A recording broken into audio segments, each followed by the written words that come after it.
Assalamualaikum warahmatullahi wabarakatuh. Perkenalkan, kami dari kelompok 2 dari 12 AKL 1 ingin mempresentasikan materi demokrasi dalam Islam. Di sini saya sebagai moderator atau perwakilan kelompok ingin memperkenalkan ketua kelompok dan anggota kelompok kami yang terdiri dari Agam Putra, Ananda Putri Kurniawan yaitu saya sendiri, Ariel Amsah sebagai ketua kelompok, Cantika Raudatul Alia, Dea Rahma Syafitri, dan yang terakhir Sastia Gusti Syayandra. Baik, kita mulai saja langsung ke materi. Pembaca pertama akan dibacakan oleh Sastia, yaitu tentang pengertian demokrasi dalam Islam. 1. Pengertian. Demokrasi Islam adalah ideologi politik yang berusaha menerapkan prinsip-prinsip Islam ke dalam kebijakan publik dalam rangka demokrasi. Teori politik Islam menyebutkan 3 ciri dasar demokrasi Islam. Pemimpin harus dipilih oleh rakyat, tunduk pada syariah, dan berkomitmen untuk mempraktekkan syura. Sebuah bentuk konsultasi khusus yang dilakukan oleh Nabi Muhammad yang dapat ditemukan dalam berbagai hadis dengan komunitas mereka. Pelaksanaan demokrasi Islam berbeda di negara-negara mayoritas Muslim karena interpretasi syariah berbeda dari negara satu ke negara yang lain. Penggunaan syariah lebih komprehensif di negara-negara yang dimana syariah menjadi dasar bagi undang-undang negara. Terima kasih Sastia telah membacakan pengertian demokrasi dalam Islam.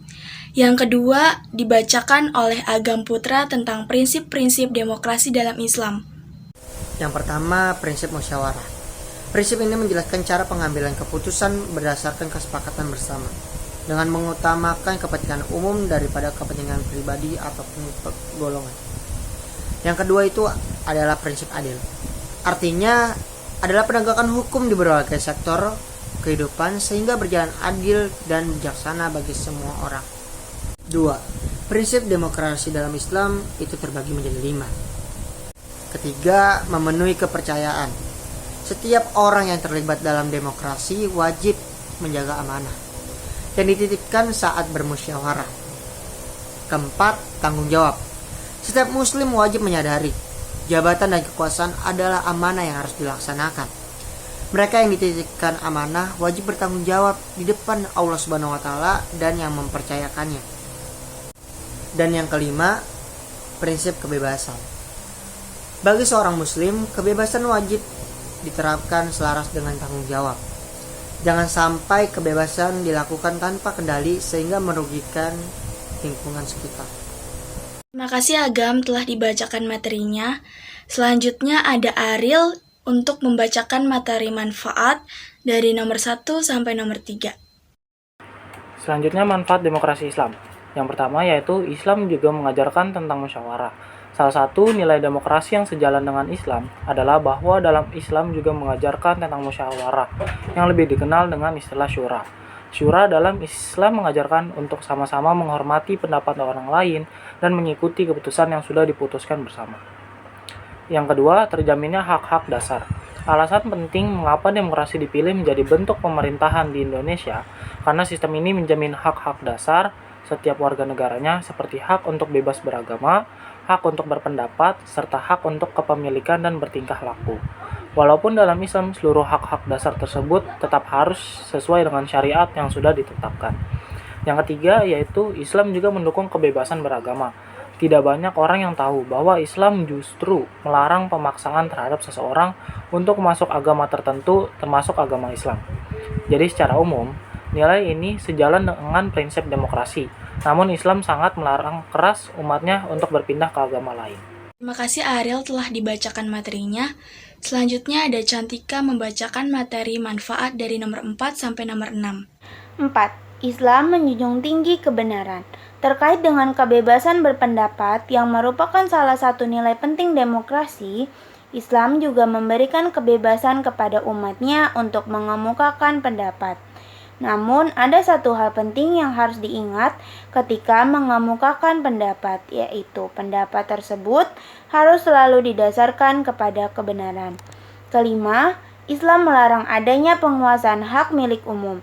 Kepemilikan merupakan salah satu hak-hak dasar seseorang yang juga diusung oleh sistem demokrasi dan tidak boleh adanya penguasaan terhadap hak milik umum, dan Islam juga mengajarkan hal yang sama. Hanya saja Islam juga mengatur mengenai beberapa larangan dalam mendapatkan hak kepemilikan, misalnya melalui riba, judi, dan jual beli barang haram. Keenam, demokrasi menjunjung tinggi kesetaraan. Siapapun Anda, semuanya sama di mata Allah, karena Islam memang sangat menjunjung tinggi kesetaraan dan semua orang memiliki hak yang sama, tidak peduli jika Anda orang kaya atau orang miskin. Hal yang sama juga berlaku dalam sistem demokrasi, di mana sistem ini sangat menjunjung tinggi kesetaraan.